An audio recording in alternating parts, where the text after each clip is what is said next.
Good day, grade 8 students! Welcome to a new learning episode. This is Miss Aica, your math study buddy. Before we start, kindly prepare the following. Your Math 8 self-learning module. The second one is your pen and paper for jotting down of notes. And the most importantly is to find a place in your home where you feel comfortable to study and learn. Let us start.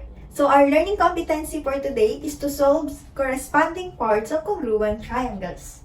Our objectives is to differentiate three types of motion for geometric figures, to determine the corresponding angles and sides of two congruent triangles, and to solve problems involving corresponding parts of congruent triangles. Let us first have an activity. Which pairs of figures are congruent by inspection? So we have here different triangles and you're going to determine the triangles that are congruent to each other. Okay, so let's pair them up. So we have here triangles 6 and 3, triangles 1 and 9, and triangles 4 and 5. So they are the triangles that are congruent to each other. So these triangles are congruent by inspection, or they are congruent using the different kinds of motion. So kapag sinabi nating motion, ito yung mga motion na ginagamit sa geometric figures na makakatulong sa atin to know that the triangles are congruent. So here are the different types of motion. The first one is by translation. So ito din yung alam natin na slide. So from one position to another without turning it, just like this one. And the second one is by reflection, or ito naman yung mas kilala natin as flip. Flipping the figure over a line. And for the last one, we have the rotation, or mas kilala siya as turn. So turning the figure around a fixed position.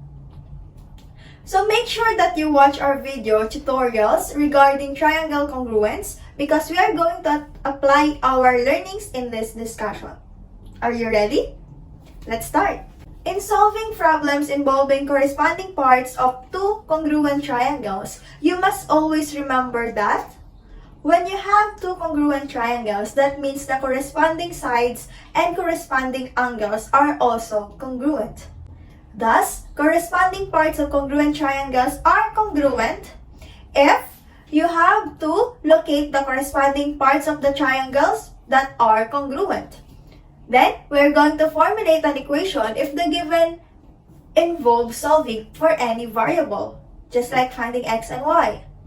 Then, we're going to solve algebraically with the help of the properties of equality you learned in the previous lessons.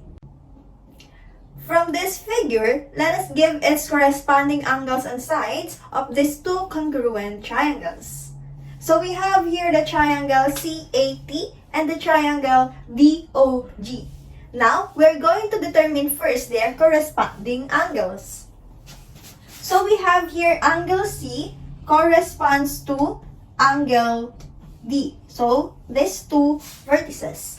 Then, we also have here angle A corresponds to angle O. So, these angles. And for the last pair, we have angle T corresponds to angle G. These angles.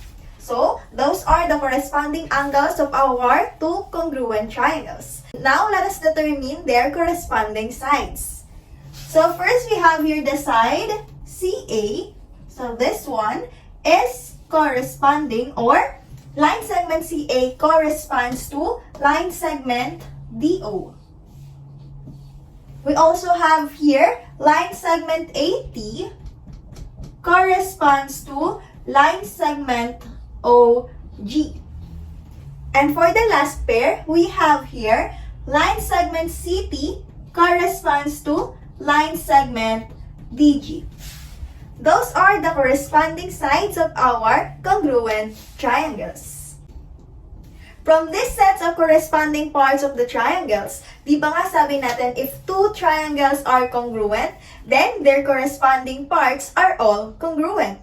So we can say that angle C is congruent to angle D because they are corresponding to each other. Angle A is congruent to angle O.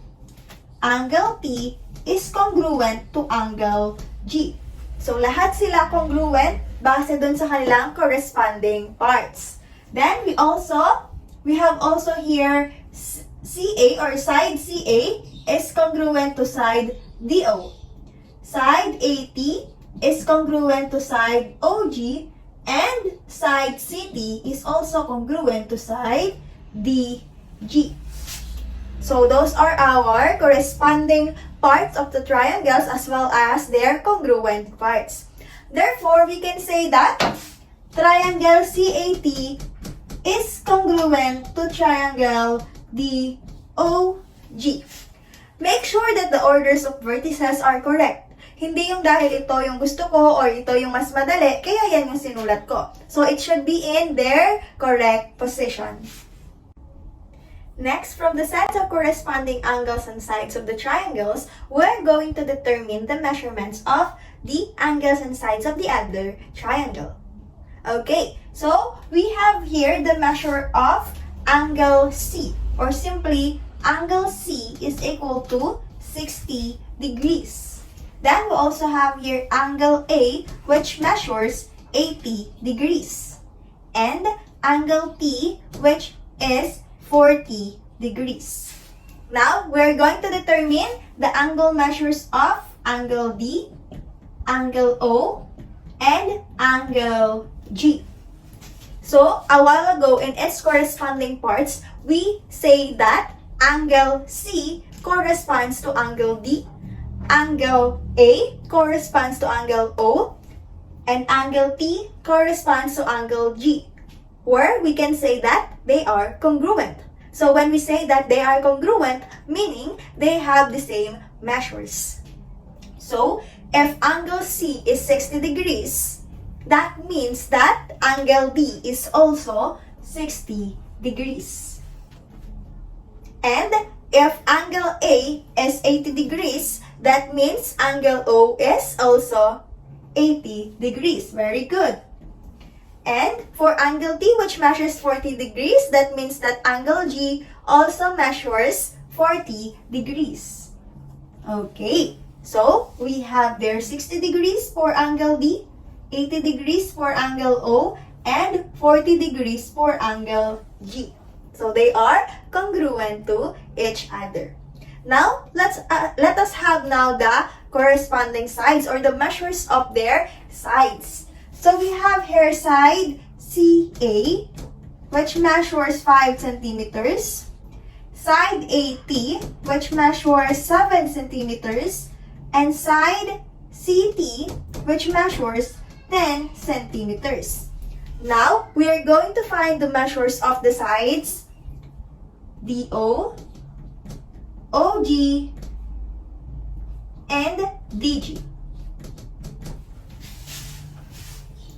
So a while ago, we say that side CA corresponds to side DO, side AT corresponds to side OG, and side CT corresponds to side DG.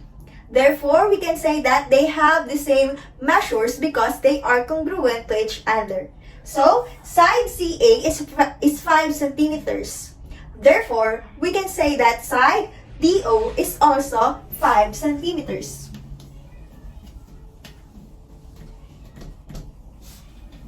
Side AT is 7 centimeters. So, therefore, side OG is also 7 centimeters. While side CT is 10 centimeters, therefore, side DG is also 10 centimeters. Okay, so our table is already complete with their measures. So, if measures na ang pinag-uusapan natin, hindi na natin ilalagay yung segment symbol doon sa taas ng ating side or name ng side. Hindi na natin siya ilalagay basta measurement ang pinag-uusapan or may given measures na siya. So, we can say that our congruent statement here is that triangle CAT is congruent to triangle triangle DOG. Okay, so that's how we solve the measures of our corresponding parts. Or that's how we solve for the corresponding parts of our congruent triangles. Let us have another example. We have here triangle ABC, which is congruent to triangle DEF. So, we're going to determine first its corresponding congruent angles and corresponding congruent sides. So, we have here angle A, which is congruent to angle D based on its congruent symbol or congruency symbol. Then, we also have here angle B, which is congruent to angle E. And of course, the remaining pair of angle, we have angle C, which is congruent to angle F. So, here are the corresponding congruent angles. Now, let us move on with the corresponding congruent sides. So, we have here side AB, which is congruent to, so we have here one arc going to two arcs. So, let's find where's the one arc in the second figure. So, here is one arc going to two arcs. So, we have DE. Line segment DE. Then, we also have here line segment BC, which is congruent to, so here is BC from two arcs going to no arc. So, here is two arcs going to no arc. We have line segment EF. So, they are corresponding congruent sides. And for the last pair, we have there line segment AC, which is congruent to line segment DF. Okay, there you go. We have there the corresponding congruent parts of our triangles. Now, we can see that we have here the given measures for two angles. We have the measure of angle A, which is 30 degrees, measure of angle B, which is 110 degrees, as well as their corresponding congruent angles, which are angle B and angle E. So now we're going to find for the measure of angle C and angle F. So we can apply here the Triangle Sum Theorem. So we have here the Triangle Sum Theorem. So in order to get the missing measure of angle, we are going to add all of the measures of the interior angles in our three triangles. So we all know that we have there three triangles. So let's name this triangle, or let's name this angle as X, or the missing angle, which is X. So we are going to find them. So both of them are named as X because they are congruent or corresponding to each other.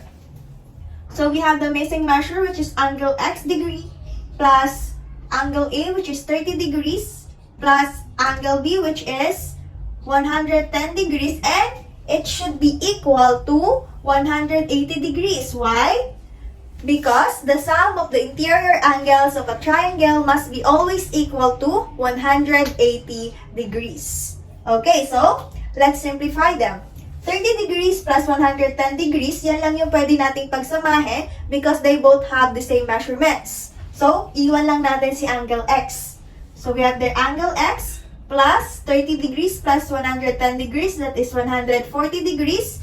Then, kopyahin lang po yung mga matitira na hindi pa kaya doon sa pagsisimplify natin. Now, look at this. We have angle X plus 140 degrees is equal to 180 degrees. Meron pa ba tayong pwedeng i-combine? Yes, meron pa. So, pwede pa natin i-combine yung dalawang measurements. Yung parehong may degree measure. So, magta-transpose tayo sa kabila. So, pwede natin siyang i-transpose. Don't forget to change the sign if you are going to move a term to the other side. So, di ba kasi si 140 degrees ay nasa right natin. I-move natin siya sa left para maisama kay 180 degrees or maitabi kay 180 degrees. So, we are going to change positive 140 degrees into a negative 140 degrees. So, we have there, angle X is equal to 180 degrees minus 140 degrees. Therefore, the measure of your missing angle is 40 degrees. So that is the measure of your missing angle. So ano nga si missing angle? Si missing angle natin ay si angle C. So we can say that the measure of angle C is 40 degrees. At dahil si angle C ay 40 degrees at ka-corresponds niya si angle F, that means angle F also measures 40 degrees. Okay, so that's one way how to solve for the missing corresponding parts of our triangle or the missing measure of our angle using the Triangle Sum Theorem. Okay, so see you again in our next video for more example grade 8. That's all for today. Bye!